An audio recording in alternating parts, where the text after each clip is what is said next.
Kabisa mtazamaji, naangalia saa yangu naona muda unatupa kisogo tena zaidi. Saa 3 na katika dakika 26 asubuhi masaa na majira ya Afrika Mashariki. Wapo unaona tu join, karibu. Hii ni KUTV Rise Today Art and Culture Monday. Tumetoka session ya muziki hapo hivyo, tumeimba from worship, tumeenda praise, tumeimba tukitumia modern music instruments.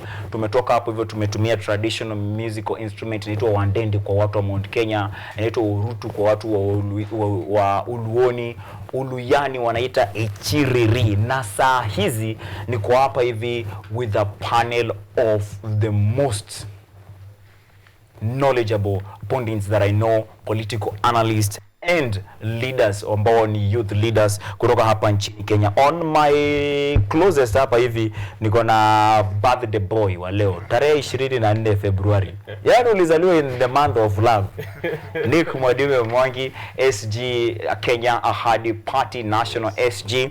Upande mwingine pale hivyo niko na kijana wa mwituni. Huyu ndiye anasaidia sana kulinda misitu hapa nchini Kenya, conserve our environment. Hachoki kila siku kwa pale City Park akiwa ni CEO and founder wa Youth Green Society. Wanasema sasa hizi tuna commemorate the remembrance of Pio Gamapinto na kuona umebeba mpaka merchandise moja kubwa tena zaidi talking about the same.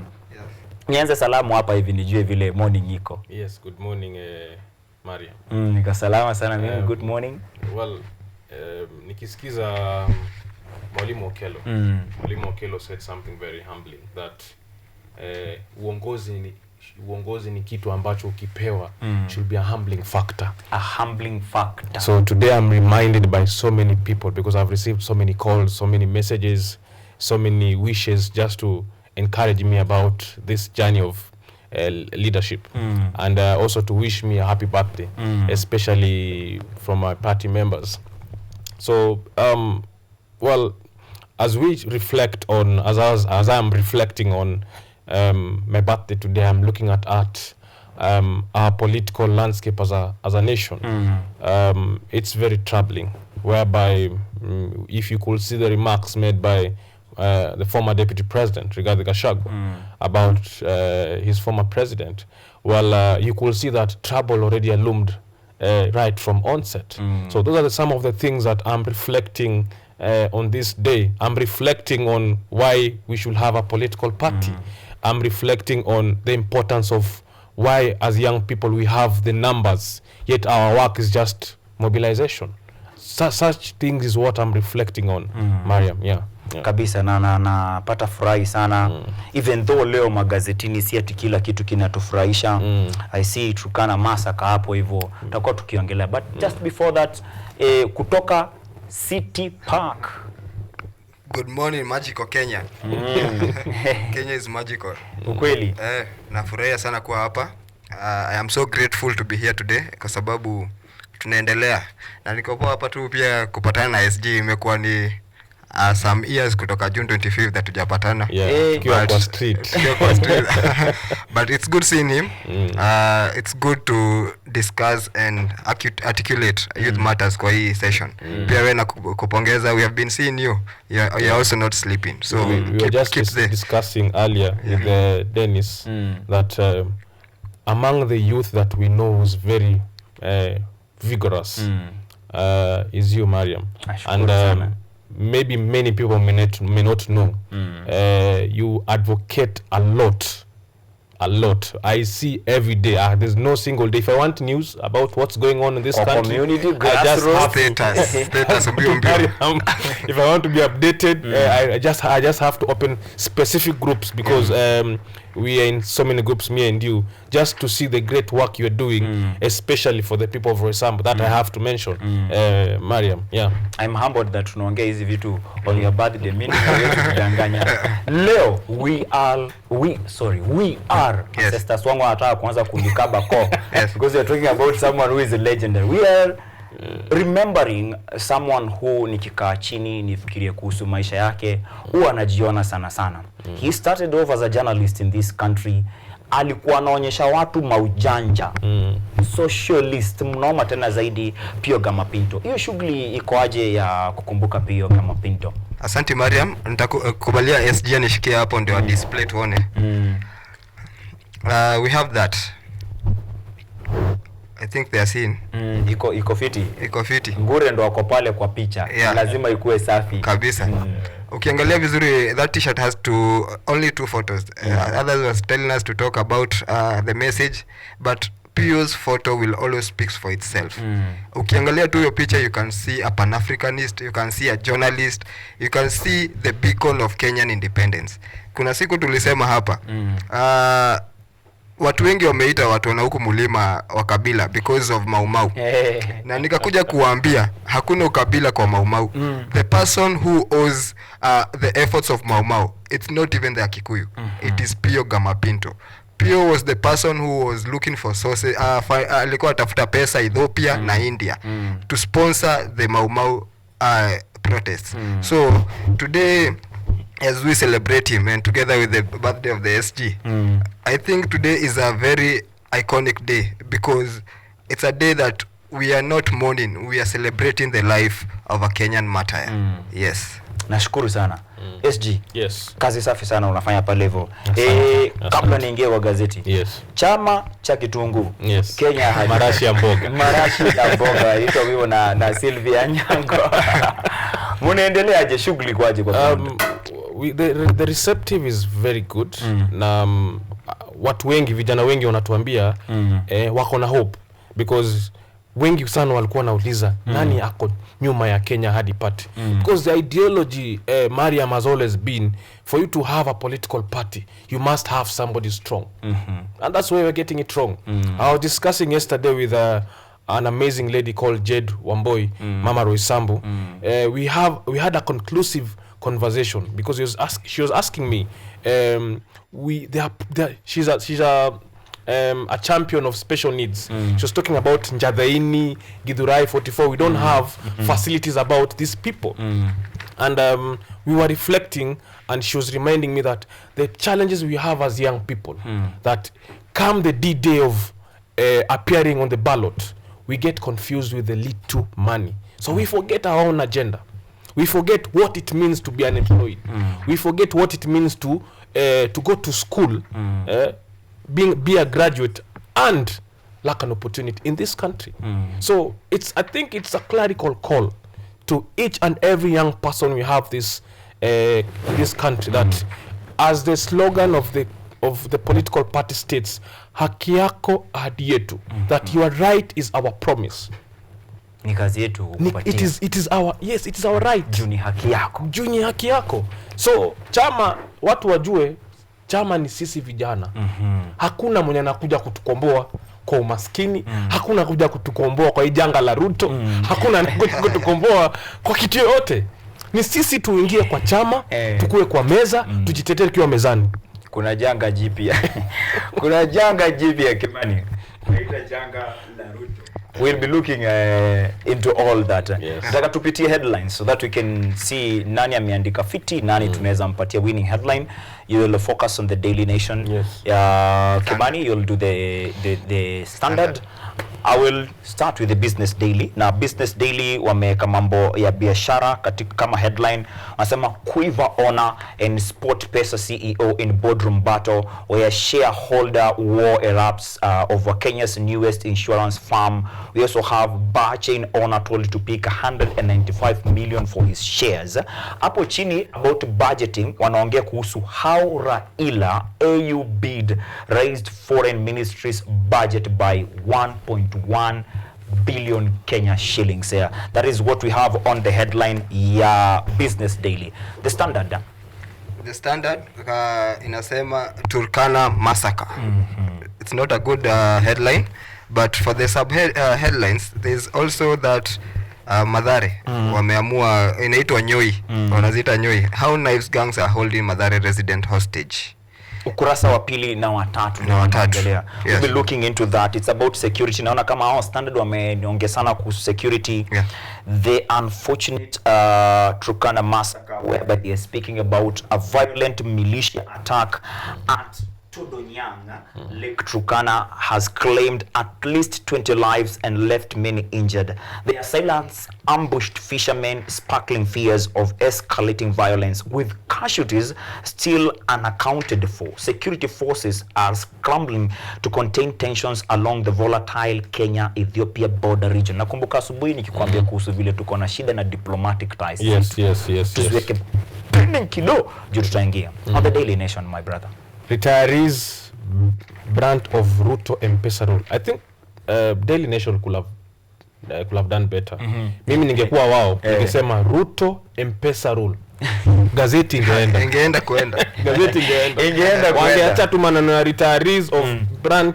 Watu wangenunua kitaka kujua ni nini Ruto anaambiana na M-Pesa. Lakini iko ni full sentence. Yes, Ruto M-Pesa rule.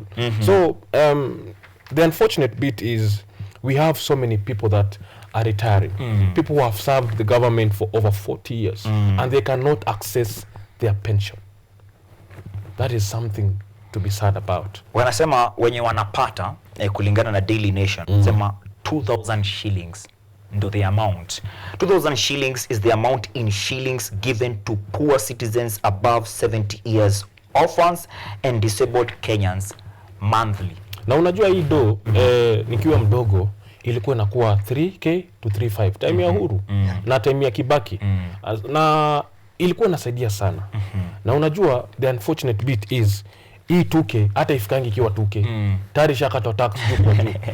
So ule pesa transaction inakuja bado kwa imekata yake. Ndio. So ule 70 year old na orphan anaweza enda na hata 1100. 1100 na hii uchumi Mariam, nasema ni kufinya hawa watu. Na unajua these are taxpayers money. Ni pesa tunalipia ushuru. Na wazee wetu wanateseka sana.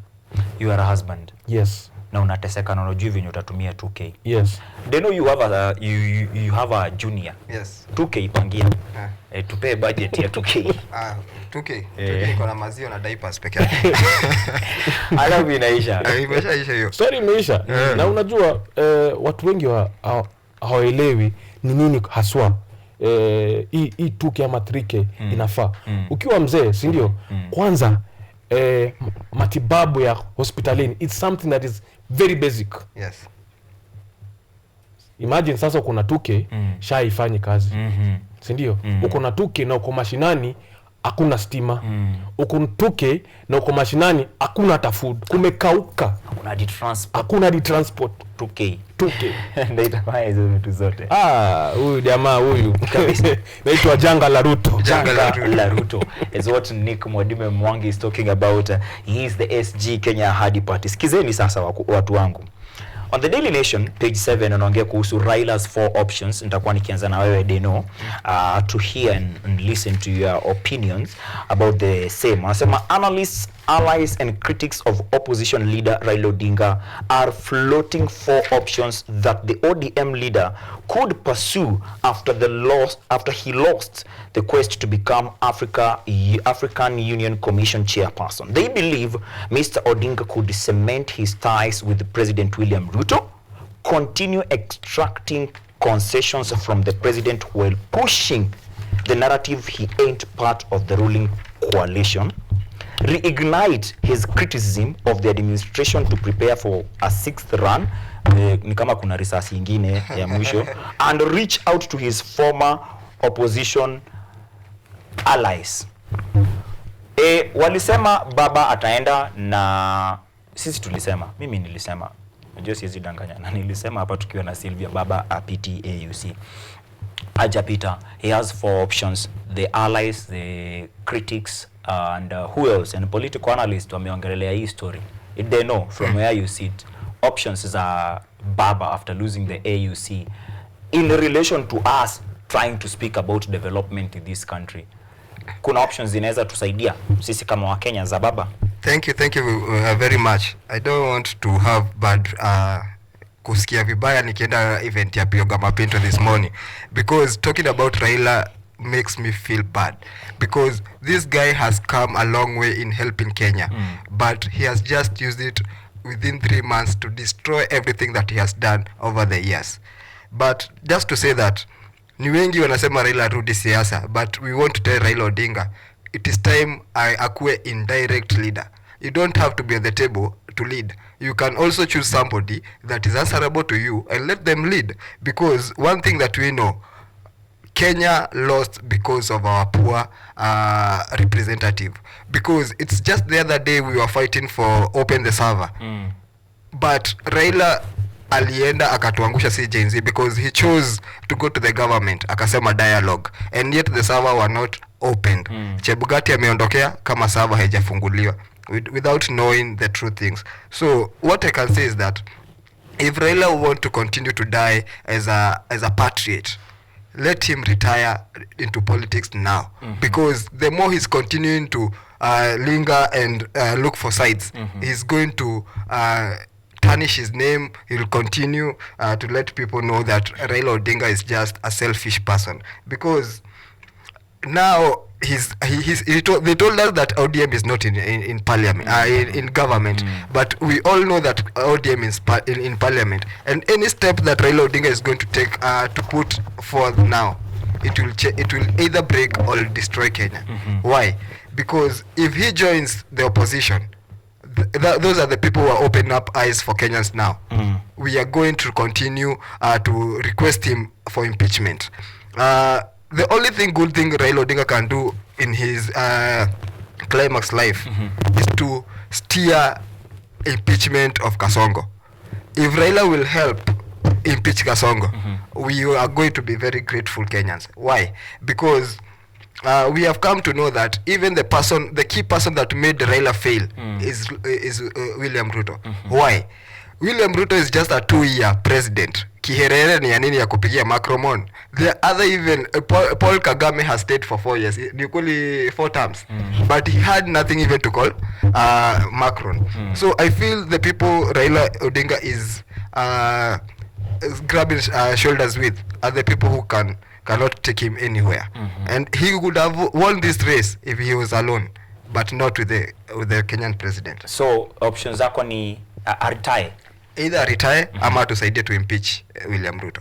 Good. Hiyo inakaa kama a tall order to him, but these sentiments zake Dennis zina come at a time when kadi za Rais Ruto zimegonga mwamba, that everyone from the Kenya Kwanza regime walikuwa wanataka baba aende. But finally baba amerudi, meaning people have to go back to the drawing board. What do you think are his options in a period ama in a country where vijana wamesema wakati ni wetu sasa? Nilisikia nani akisema that he can front someone. Hapo ndo tulikuwa tunaongea kuhusu project. You front someone, you ni your project. What are his options according to you now that he has lost the AUC bid and he has to remain relevant? Well, siasa ya baba hiyo piga hivi siasa. The reason why it's called enigma is because enigma is something that you cannot easily predict. He likes it that way. He likes it that every consecutive year we are having a conversation about baba. So what I see is we are going to have a whole year still talking about baba. To me, I think the agreement between Raila and Ruto was to oust Rigathi Gachagua, because that is what seems as if was the main deal to it. AUC was just another trip of making Raila more relevant politically. And to me, unlike what you guys are saying, there's one thing that Raila did. He made the entire Africa talk about him. To him, that is political mileage. Well, regardless of how we feel as a young people should also come and understand what politics is. Politics is a matter of survival. And unfortunate for us, we don't take time to learn that this gentleman or this man has been in politics for more than 40 years. How has he always survived to remain in government after government after government? Whether elected or not. Because some pundits are saying that Baba's never want to become president because he knows that if he becomes president, he will totally lose his majority.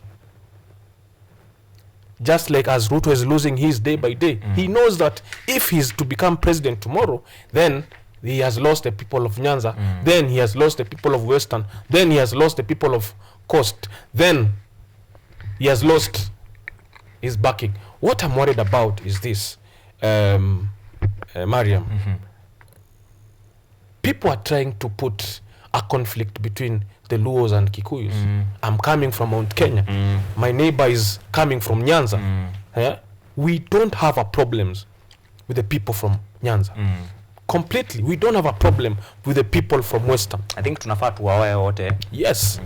So hiyo ati hatuwapendi. And I'm telling the young people, let us not get distracted.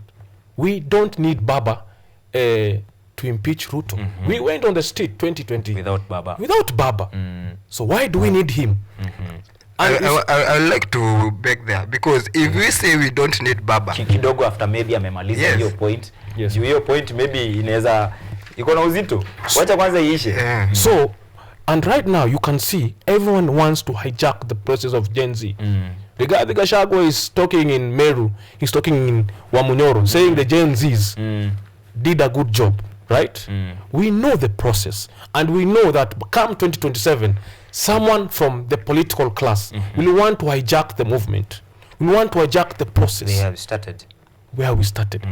I can say some of the faultiness that we could not foresee, because the idea that we said we are leaderless, we are partless, is what was our hugest mistake. Because they used that as our strength and also as our weaknesses. That's why we were easily divided. You see now some young people have joined ODM, others are joining UDA. They've changed even the tune, because these old wazees know the process, know that young people wakipatiwa tu lugha ya mtaa tunasema kichele, si ndio? Na punch inatumika sana. Si ndio? I never understood why sisi kama vijana hatupandishaji hizi limits. In the 1992 walikuwa wanapewa 500 ikaitwa Njirongo. Hadi wa leo 2024 bado watu wanatoa punch. Sasa niambie Mariam, na Mariam akisimama kama kijana anapigwa vita na kijana mwenzake. Jua amepewa punch. So it really makes me sad that today the newspaper will want us to talk about Raila AUC 2027. Yet a majority of the voters are who? Youths. 70%.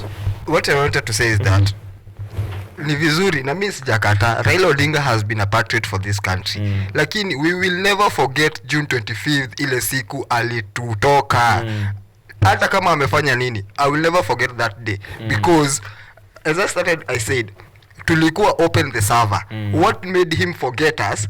Just a month after the wameenda bombers kutengeneza NADCO, then we came out with the finance bill. A clever person and an enigma, he could have jumped to the ship and ensure that the server is opened at that time. We are not supposed to go and continue giving people praises when they are selfish. Unaget? We went to the street, and I have said in this station a lot of times, because of diapers. We went to the street because of always. Those are things that were going to be penalized in 2023 finance bill. Those matters that does not need Raila Odinga.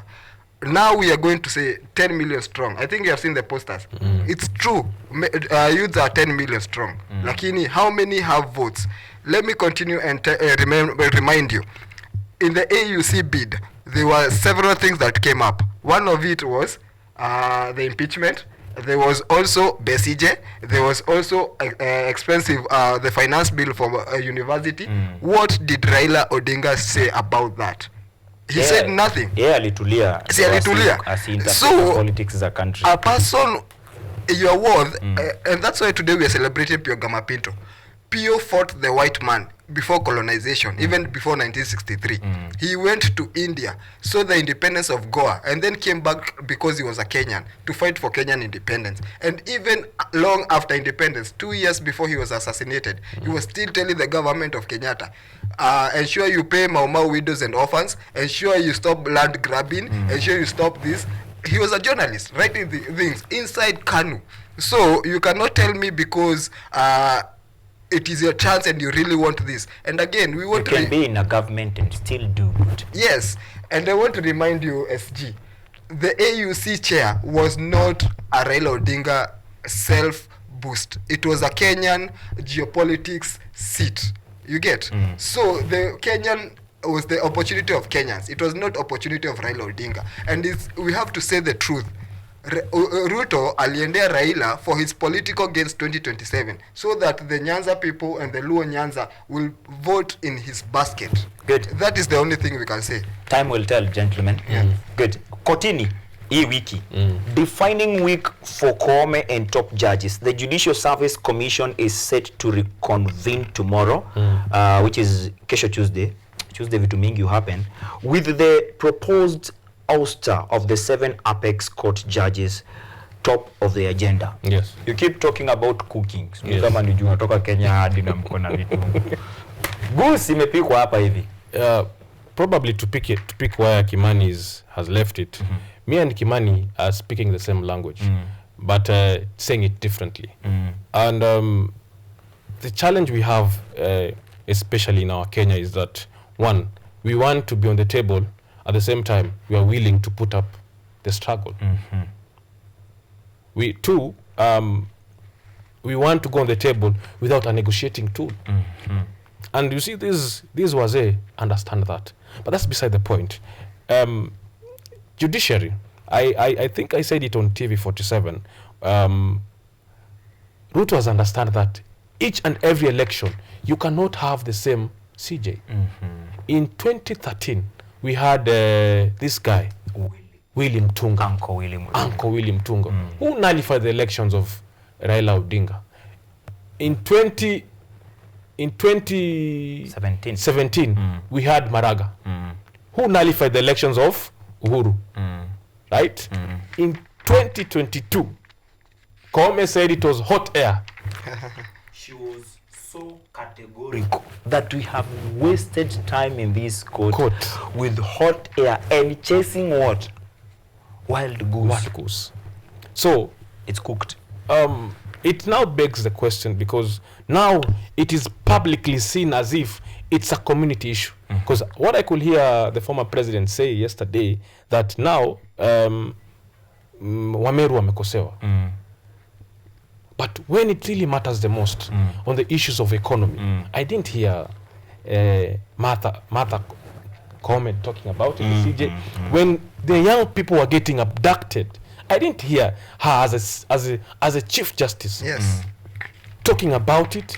When the issues of finance bill came up, I didn't hear her talking about it. The young people are also asking her today, why should you come to the street to defend you? That is one.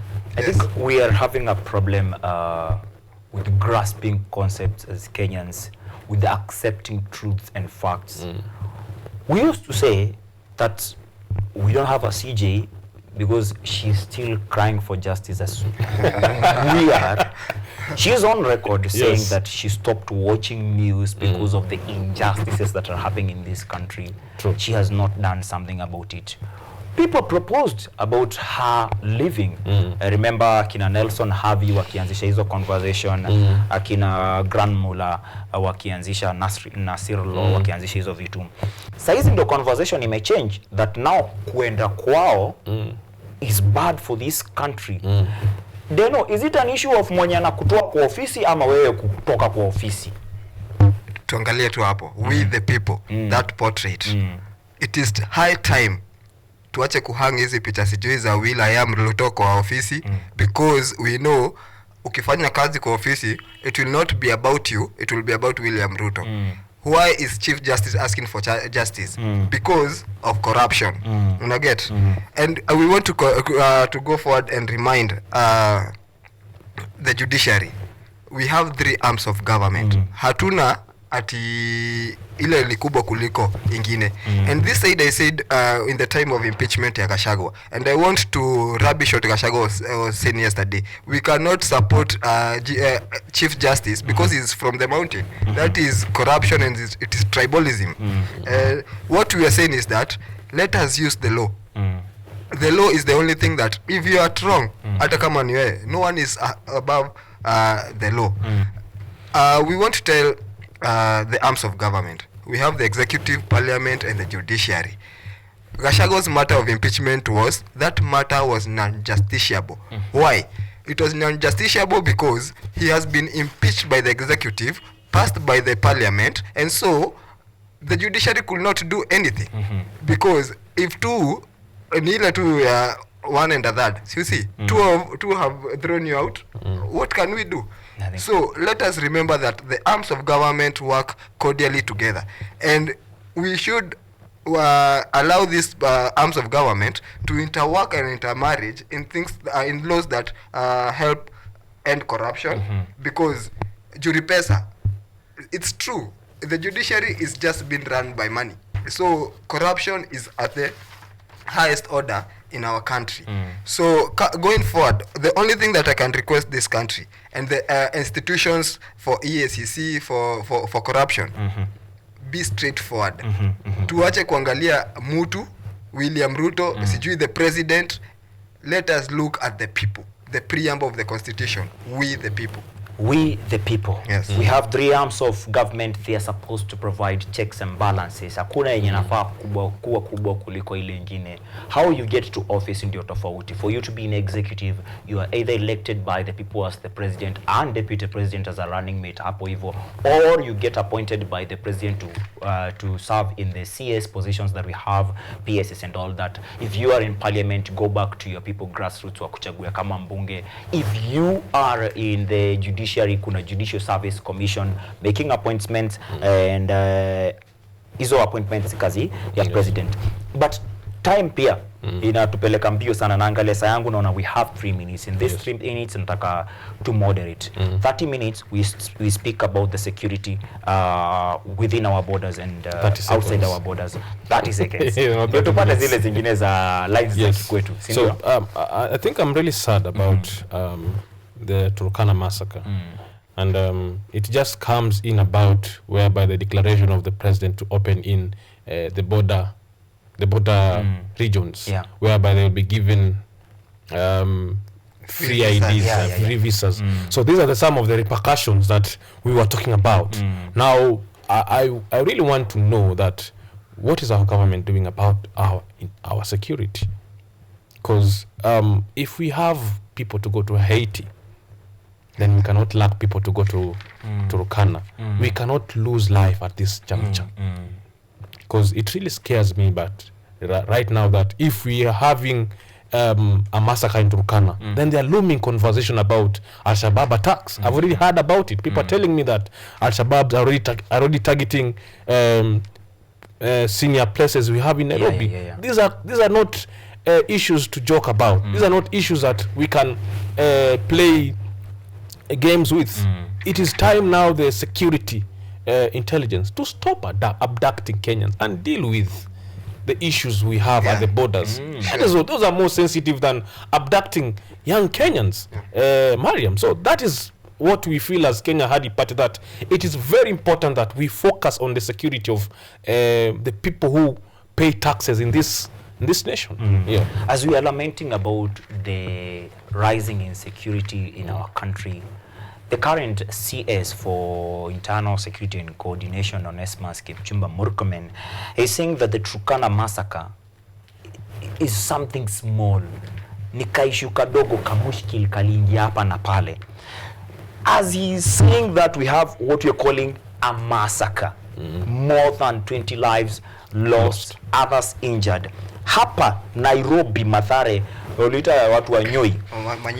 The Standard on page 2 and 3, 2 pages are talking about how knife gangs are holding Mathare residents hostage. But bado watu wana get abducted. On page 10 of the Daily Nation, they are talking about inside elite Kenyan forces battle against Oromo militants. Right, left, center, tuko vita. Saa hiyo Ethiopia kwa boda tunatwangwa. Al-Shabaab kwa northern border bado tunatwangwa. Ile side nyingine ya Busia nasikia bado Waganda wanaingia. Kila mahali tuko open. Wa Rwanda na wa Kongo I can give you for a fact information that I have is that wao ndo wanajenga affordable housing. Juu wewe unaenda unaambiwa ni 400 unasema hapana acha ikae. Wewe mwingine anakuja anaambiwa 400 anashinda huko whole day. Yes.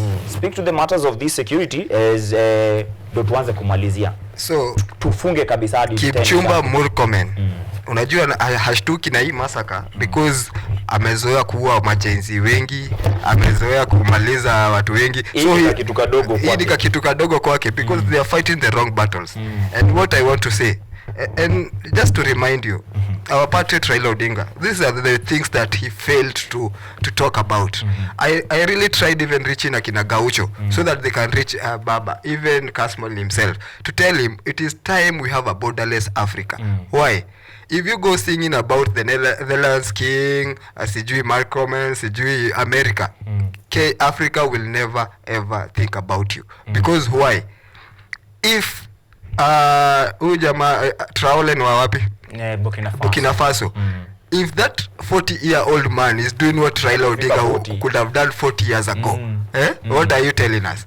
He's trying to remove all the colonialists and imperialists from his country. If you can see about even this Mathare, actually I am going for MCA Kariobangi North, and this is true. And SG, just to point out, we are having the Kenya Youth Federation that is going to fight for youth justice. Okay. These people are jobless, my friend. If you look at this story, there are 17 teenagers under 18s who are meddling with knives. Wanazita nyoi. So what we can say that we have priorities upside down, and this government is just wanting to see them secure their 2027 re-election, but not working for the people. Just to finish up in environment, thank you. Environment. Go look at what is happening in Lake Victoria. Women cannot fish.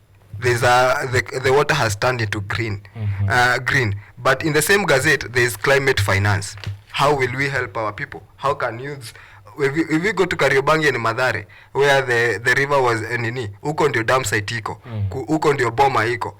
How can youths benefit from this waste management? And tutamaliza hii mambo ya tunyoi na visu.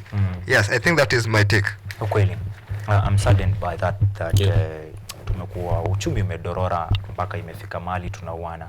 However, time yetu imeisha, it's already past 10. I want to give you 30 seconds. Seme kwa heri. 30 seconds Kimani, kwa heri. Tumalize show. Well, thank you so much to you, Mariam, and also Director Ryan on the KU fraternity. I think that's where my starting point, because this is where I started my political journey as a political analyst. So saizi ni SG. Unajua hizo nyakati kwanza hadi ulikuwa Jubilee bado. Kuna wakati sisi sote tulikuwa Jubilee. Yes. So I'm truly much grateful to the opportunity. Very much humble, and every time I'm called by the KU fraternity, I come running, because when Ryan called me yesterday, it was a little bit late in the afternoon. My schedule was already planned out, but I said no. This is where I started. I have to give back, and at all cost, as I said it earlier, Mwalimu Okello reminds us to constantly remain humble as we grow. Secondly, let me give a shout out to to the party, Kenya Hadi Party, the party members, my party leader, Dr. Chege Waweru, and the fraternity, the leadership of Kenya Hadi Party, because they have given us an opportunity to come and represent them. We don't take it for granted. And finally, of course, I have to talk about the people of Roysambu. That is where I come from. And specifically, I have to talk about this lady, again, called Jade Wamboi, Mama Roysambu. She's doing an amazing job in Roysambu. She's fighting for the young people day in and day out. And I want to say, endelea na kazi mama. Ukweli. Yes. Shukran tena zaidi. SG, Kenya Hadi Party, Nick Mwadime. Jamaa wa msitu. Yes. 30 seconds. Sasa. Na wakaribishe kwa mimi kufinish, welcoming everybody at 3 p.m. Pale City Park. Let us come and commemorate the achievements of Pio Gama Pinto. Just to finish, I want to tell the youths, tafadhali, let us not have attention deficit hyperactive disorder. Ngoja, irudie tena. Attention deficit hyperactive disorder. Hii iko kwa disease hapa kwa standard. this is a disease where we want just to be kukuwa tunajulikana, tunaonekana, but we are just on the table for nothing. Let's be on the table because we want to offer solutions to this country. Exactly. Yes. And Just to finish, I want to remind them, we went to the street because we are eager to change this country, not because we were fighting for anybody. Kabisa. Yeah. Ile siku yako itawahi kataa kuingia na yote. Unafaa ufungue church. Yo, just to finish up. Inanikumbusha pastor wetu akituambia haya neno la mwisho. Neno la mwisho ndio hilo. Thank you so much ladies and gentlemen kwa kufuatilia show, imekuwa moja kubwa tena zaidi. I'm grateful and honored for your love, for following up. Leo tumekuwa live everywhere including on TikTok. Tumependa sana the response ambazo tumekuwa nazo. We are hoping God for tomorrow we're welcoming you back. Papa hapa will be having Sylvia Nyango on KUTV Rise today. Biashara Tuesday, talking about the people of Kenya, the economy of Kenya and the leadership of Kenya. Tuchambue magazeti tena zaidi. Lakini next Monday, same time, same place, KUTV Rise today, Art and Culture Monday, nitakuwa papa hapa. Tunawasha moto vile ambavyo Mungu aliweza kutusaidia. Congratulations kwa kila mtu ambaye anatoka Kenyatta University, the friends amicus curiae wa Kenyatta University, all the artists for being the best university or learning institution in Kenya at the 4th edition of Kenya Theatre Awards. Hii show na all highlights that went on pale hivyo Kenya National Theatre tutakuletea Monday. Hii Monday inafika papa hapa on KUTV Rise today. Mungu awabariki, bila kusahau ya kwamba tunasema asante kwa timu yote nzima ikiongozwa na mwelekezi ambaye pia ni mtayarishi wa kipindi Ryan Ngure, social media pale hivyo ukiwa na watu kama vile Grace Mamujilo, kina Pato, watu wote wa kamera, tunasema asante sana na Mungu awabariki.